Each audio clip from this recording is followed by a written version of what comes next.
Hello students, welcome to new classes. Lecture number 16 ray optics का हम start कर रहे हैं। पिछले कुछ लेक्चर्स में भी हमने क्वेश्चन सॉल्व किए थे, अभी भी हम क्वेश्चंस पे कंटिन्यू रहेंगे। क्वेश्चन है समतल दर्पण के लिए आवर्धन ज्ञात करो। समतल दर्पण के लिए आवर्धन ज्ञात करो, बढ़िया क्वेश्चन है। इस क्वेश्चन को सॉल्व करते हैं हम लोग। कई तरीक़ों से सॉल्व हो सकता है ये, लेकिन सबसे बेस्ट मेथड है वो मैं आपको सिखा रहा हूँ। इसके बाद हम समतल दर्पण से प्रतिबिंब बनाना सीखेंगे। इसमें अब हम थोड़ा सा एडवांस लेवल के और जाएंगे। बेसिक्स हमने सीख लिया है। हाँ, तो भी हमें समतल दर्पण के बारे में आवर्धन ज्ञात करना है। और आवर्धन जो होता है, इसका सॉल्यूशन देखते हैं हम। आवर्धन जो होता है वो m होता है। m बराबर क्या होता है? HI/HO। ऊंचाइयों का है ये, तो प्रतिबिंब की ऊंचाई बटे वस्तु की ऊंचाई। और इसके अलावा क्या होता है? -v/u। v और u, v प्रतिबिंब की दूरी है और v वस्तु की दूरी है। जैसा कि हम जानते हैं दर्पण सूत्र क्या होता है। दर्पण सूत्र हमारे पास में क्या होता है? दर्पण सूत्र होता है 1/f बराबर 1/u प्लस 1/v। 1/f बराबर 1/u प्लस 1/v, ये होता है हमारे पास में दर्पण सूत्र। ओके भाई, ये दर्पण सूत्र होता है। अब जैसा कि हमें पता है समतल दर्पण की फोकस दूरी कितनी होती है? समतल दर्पण के लिए फोकस दूरी बराबर कितना होती है? अनंत। कितना होती है? अनंत। पता है ना, स्टार्टिंग के लेक्चर्स में मैंने बताया था आपको समतल दर्पण की फोकस दूरी कितना होती है? अनंत। रखिए इसमें मान इसमें मान रख रहा हूँ मैं 1/∞ is equals to 1/u plus 1/v। 1/∞ 0 हो गया अपने पास में, 1/u ऐसे कैसे लिख दिया, प्लस 1/v। अब आगे देखिए, यहाँ से मैंने क्या लिखा, 1/u को इधर ला रहा हूँ, -1/u is equals to 1/v बचेगा। v को इस साइड लाऊंगा तो कितना होगा? -v/u is equals to 1। इसको क्या कहते हैं हम लोग? -v/u को क्या कहते हैं बताइए? m। क्या कहते हैं? m, आवर्धन। इसका मतलब m बराबर कितना हो गया? 1। इसको लिख सकते हैं m बराबर +1, यानी +1। यहाँ पे क्या कहना चाह रहा है हमें? +1 क्या कहना चाह रहा है यहाँ पे हमें? m जो है वो +1 है, ये कहना चाह रहा है आभासी। कैसा? आभासी, सीधा। और m का मान 1 के बराबर है, इसका मतलब समान आकार का प्रतिबिंब। समान आकार का प्रतिबिंब। बात समझ में आ गई सभी को? ओके, इसका मतलब आज के बाद हम याद रखेंगे समतल दर्पण के लिए आवर्धन क्षमता कितना होती है? +1। 1 नंबर के क्वेश्चन में डायरेक्ट आता है ये। समतल दर्पण के लिए आवर्धन क्षमता कितना होती है? +1। कितना होती है? +1। एक संबंध हो रहेगा यहाँ पे, ध्यान देना।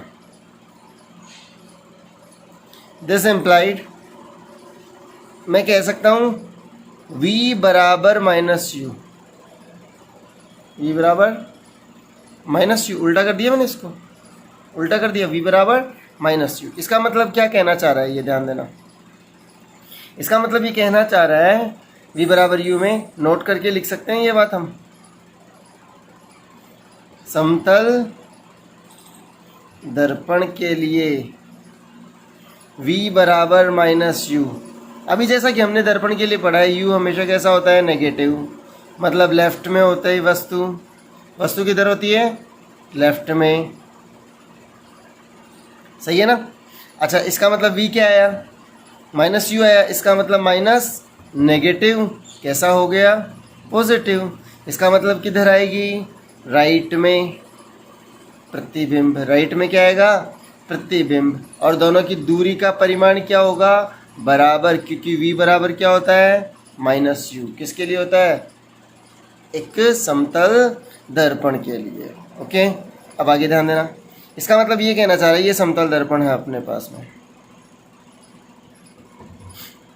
यहाँ कोई वस्तु है,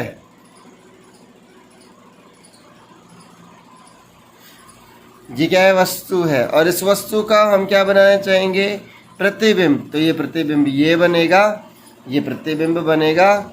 मान लीजिए ये अपने पास में 5 मीटर की दूरी पर था, तो ये भी कितनी दूरी पर बनेगा, 5 मीटर की दूरी पर ही बनेगा। लेकिन ये कैसा होगा, माइनस, और ये कैसा होगा, प्लस। बात समझ में आ गई? मतलब वस्तु की दूरी दर्पण से, प्रतिबिंब की दूरी दर्पण से समान होती है, लेकिन अंतर इतना सा होता है कि ये दोनों एक दूसरे के क्या होते हैं, विपरीत होते हैं। या ऐसा कह सकते हैं हम, समतल दर्पण के पीछे बनता है प्रतिबिंब, समतल दर्पण के पीछे बनता है प्रतिबिंब। Okay okay. अब इसके बाद में एक छोटा सा टॉपिक करवा रहा हूँ, ध्यान देना। समतल दर्पण से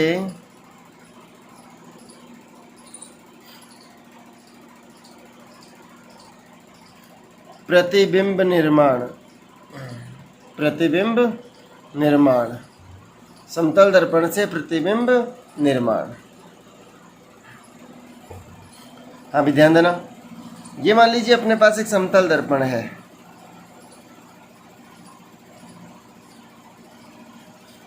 ये क्या है, समतल दर्पण।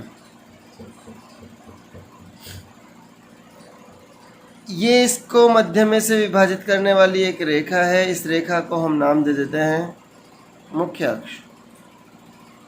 क्या नाम दे देते हैं, मुख्य अक्ष। मान लीजिए कोई वस्तु यहाँ है, यह वस्तु है, मुख्य अक्ष के समांतर जो किरण आएगी, मुख्य अक्ष के समांतर जो किरण आएगी, हमने पढ़ा था मुख्य अक्ष के समांतर आने वाली किरण फोकस बिंदु से होके जाती है। किससे जाती है, फोकस बिंदु से होके जाती है। अब इसका फोकस बिंदु कहाँ पर है, अनंत पर है। इसका मतलब ये किरण इसी से टकराकर वापस चली जाएगी, वापस चली जाएगी। सही बात है ना। ऐसे भी मान लो इसका ये अभिलंब हो गया, 0 डिग्री पर आएगी तो 0 पर ही जाएगी। क्लियर है ये बात? ओके। मान लीजिए दूसरी किरण को हमने ध्रुव पर भेजा। कहाँ पर भेजा, ध्रुव पर। तो जितने कोण पर आई उसी कोण से जाएगी। अब बात ये है, क्या वस्तु से निकलने वाली दोनों किरणें परावर्तन के बाद कहीं पर मिलेंगी? ये तो कहीं पर भी नहीं मिलेंगी, क्योंकि एक इधर जा रही है और एक इधर जा रही है। तो हमें लगेगा, हमें आभास होगा कि ये कहीं ना कहीं से मिलके आई हैं। इनको पीछे बढ़ाया दोनों को, क्योंकि देखो ये इधर जा रही थी, इसको पीछे बढ़ाया, और ये इधर जा रही थी, इसको पीछे बढ़ाया। तो जहाँ दोनों काटेंगी वहाँ क्या बन जाएगी, इमेज, प्रतिबिंब बन जाएगा। कोई टफ नहीं है, सिंपल है। समांतर आएगी तो फोकस से जाएगी, फोकस तो अनंत पर है, समांतर ही रहेगी। मतलब 0 डिग्री पर आई, 0 से गई ना वापस।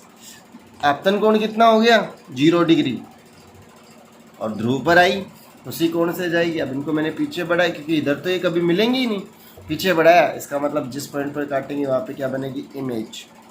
ये क्या हो गया, v, ये दूरी कितनी हो गई, u, और मैं क्या कह सकता हूँ, v बराबर माइनस u। v हमेशा कैसा होगा, पॉजिटिव, और u कैसा होगा, नेगेटिव। बात समझ में आ गई सभी को? अच्छा, अब एक और चीज़, मान लीजिए हमारे पास में, नोट करके ही बना रहा हूँ मैं, ये समतल दर्पण है,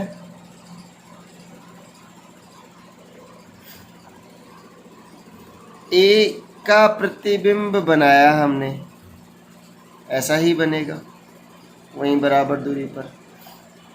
बी का प्रतिबिंब बनाया हमने, तो देख बी पास हो गया ना, तो बी का प्रतिबिंब,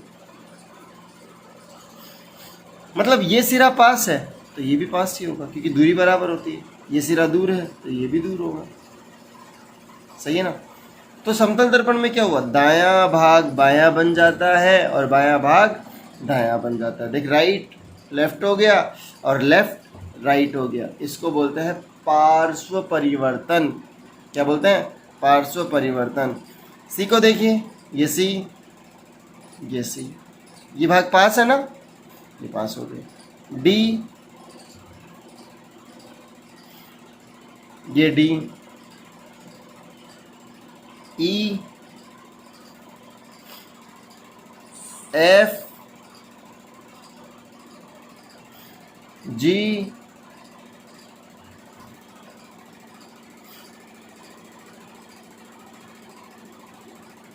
एच,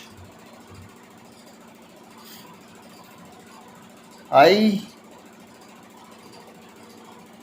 जे, K, L, J, K, L, M, N, O, M, N, ओ,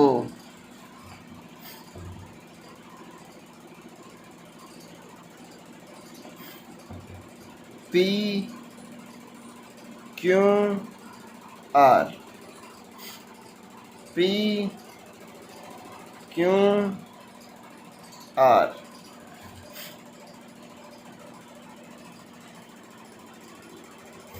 एस, टी,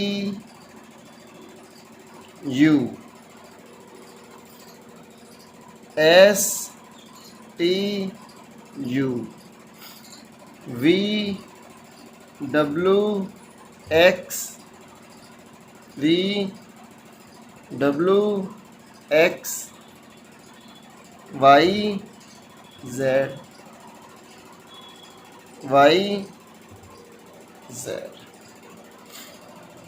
बात समझ में आ गई? ओके, तो यहाँ पे देखिए ए का प्रतिबिंब ए जैसा ही दिख रहा है ना। नेक्स्ट लेक्चर में हम बात करेंगे कितने अल्फ़ाबेट का प्रतिबिंब उन्हीं के बराबर होता है, उन्हीं के जैसा होता है, जैसे ओ का ओ होता है ना। बात करेंगे नेक्स्ट लेक्चर में। Thank you.